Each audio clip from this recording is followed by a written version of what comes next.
Pookode veterinary സർവകലാശാല ക്യാമ്പസിലെ ഹോസ്റ്റലിൽ താമസിച്ച് പഠിക്കുന്ന വിദ്യാർത്ഥികൾക്ക് വീട്ടിൽ പോകുന്നതിന് വിലക്ക് ഏർപ്പെടുത്തി. വയനാട് പൂക്കോടുള്ള വെറ്റിനറി കോളേജിലുള്ളവർക്കാണ് വീട്ടിൽ പോകുന്നതിന് താൽക്കാലിക വിലക്ക് ഏർപ്പെടുത്തിയത്. സിദ്ധാർത്ഥിന്റെ മരണത്തിൽ നടക്കുന്ന പോലീസ് അന്വേഷണത്തോട് സഹകരിച്ചാണ് നിയന്ത്രണമെന്ന് PTA പ്രസിഡന്റ് M. പ്രേമൻ പറഞ്ഞു.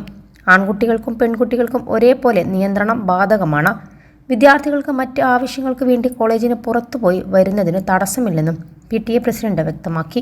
ഇതിനിടെ പൂക്കോട് വെറ്റിനറി സർവകലാശാലയിലെ വിദ്യാർത്ഥി സിദ്ധാർത്ഥിന്റെ മരണത്തിൽ CBI അന്വേഷണം ഉൾപ്പെടെയുള്ള ആവശ്യങ്ങൾ ഉന്നയിച്ച് KSU നടത്തിയ മാർച്ചിൽ സംഘർഷമുണ്ടായി. ക്യാമ്പസ് കവാടത്തിൽ സ്ഥാപിച്ച ബാരിക്കേഡ് മറിച്ചിടാൻ ശ്രമിച്ച പ്രവർത്തകർക്ക് നേരെ പോലീസ് പലതവണ ജലപീരങ്കി പ്രയോഗിച്ചു. പിന്മാറാതെ പ്രതിഷേധം തുടർന്നവർ പോലീസിന് നേരെ കല്ലും വടികളും എറിഞ്ഞു. പിന്നാലെ പോലീസ് ടിയർ ഗ്യാസും ഗ്രനേഡും പ്രയോഗിച്ചു. കല്ലേറ് തുടർന്നതോടെ പോലീസ് ലാത്തി ചാർജ് നടത്തി. നിരവധി KSU പ്രവർത്തകർക്ക് ലാത്തി ചാർജിൽ പരിക്കേറ്റു. പരിക്കേറ്റവരെ ആശുപത്രിയിലേക്ക് മാറ്റാൻ പോലീസ് ഇടപെടൽ ഉണ്ടാകാത്തതും പ്രകോപനത്തിന് കാരണമായി. T. സിദ്ദീഖ് MLA നേതൃത്വത്തിൽ കോൺഗ്രസ് നേതാക്കൾ എത്തിയാണ് KSU പ്രവർത്തകരെ ശാന്തരാക്കിയത്. MSF നടത്തിയ സർവകലാശാല മാർച്ചിലും നേരിയ സംഘർഷമുണ്ടായി. അതേസമയം പൂക്കോട് വെറ്റിനറി കോളേജിലെ വിദ്യാർത്ഥി സിദ്ധാർത്ഥിന്റെ മരണത്തിൽ ഡീൻ ഡോക്ടർ M.K. നാരായണനെതിരെ കേസെടുക്കണമെന്ന് ആവശ്യപ്പെട്ടുകൊണ്ട് യൂത്ത് കോൺഗ്രസ് തൃശൂർ ജില്ലാ കമ്മിറ്റി നടത്തിയ മാർച്ചിലും സംഘർഷമുണ്ടായി. പൂക്കോട് വെറ്റിനറി കോളേജിലെ സിദ്ധാർത്ഥിന്റെ മരണത്തിൽ ഡീൻ നാരായണനും പങ്കുണ്ടെന്ന മാർച്ച് ഉദ്ഘാടനം ചെയ്ത KPCC സെക്രട്ടറി ജോൺ ഡാനിയൽ ആരോപിച്ചു. +2 ഡിഗ്രി കഴിഞ്ഞവർക്ക് വേൾഡ്സ് ഫസ്റ്റ് AR/VR ക്ലാസ് റൂമിലൂടെ സ്മാർട്ട് ഫോൺ എഞ്ചിനീയർ ആവാം. കൂടുതൽ അറിയാൻ വിളിക്കൂ ബ്രിഡ്കോ ആൻഡ് ബ്രിഡ്കോ. ജില്ലാ കോൺഗ്രസ് കമ്മിറ്റി ഓഫീസിൽ നിന്ന് ആരംഭിച്ച മാർച്ച് കൊക്കാല ജംഗ്ഷനിൽ പോലീസ് തടഞ്ഞു.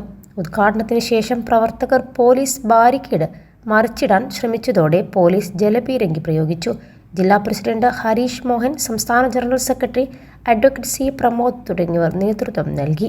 വയനാട് പൂക്കോട് വെറ്റിനറി സർവകലാശാല വിദ്യാർത്ഥി സിദ്ധാർത്ഥിന്റെ മരണവുമായി ബന്ധപ്പെട്ട സർവകലാശാല ക്യാമ്പസ് വൈസ് ചാൻസലർ സസ്പെൻഡ് ചെയ്ത സംഭവത്തിൽ പ്രതികരിച്ച് സിദ്ധാർത്ഥിന്റെ പിതാവ് T. ജയപ്രകാശ് ഗവർണറുടെ ഇടപെടലിൽ സംതൃപ്തി അറിയിച്ചാണ് സിദ്ധാർത്ഥിന്റെ പിതാവിന്റെ ഈ പ്രതികരണം. VC ചെയ്യേണ്ട ജോലി ചെയ്തു കാണില്ല, അതുകൊണ്ടാകും സസ്പെൻഷൻ എന്ന് സിദ്ധാർത്ഥിന്റെ പിതാവ് പറഞ്ഞു. ഗവർണർ നട്ടലുള്ള ആളാണെന്ന് തെളിഞ്ഞെന്നും സിദ്ധാർത്ഥിന്റെ പിതാവ് മാധ്യമങ്ങളോട് പറഞ്ഞു. ഇനി ആർക്കും ഈ ഗതി വരാതിരിക്കാനാണ് നടപടി. ഡീനിനും കായിക അധ്യാപകനും എതിരെ നടപടി ഉണ്ടാകുമെന്നും പ്രതീക്ഷിക്കുന്നുവെന്നും പിതാവ് പറഞ്ഞു. 21 ലക്ഷത്തോളം സന്തുഷ്ടരായ ഉപഭോക്താക്കളും 2 ലക്ഷത്തോളം തിമിര ശസ്ത്രക്രിയകളും പൂർത്തിയാക്കിയ മലബാറിലെ ഏക കണ്ണാശുപത്രി അൽ സലാമ ഹൈ ഹോസ്പിറ്റൽ റോഡ് പെരിന്തൽമണ്ണ.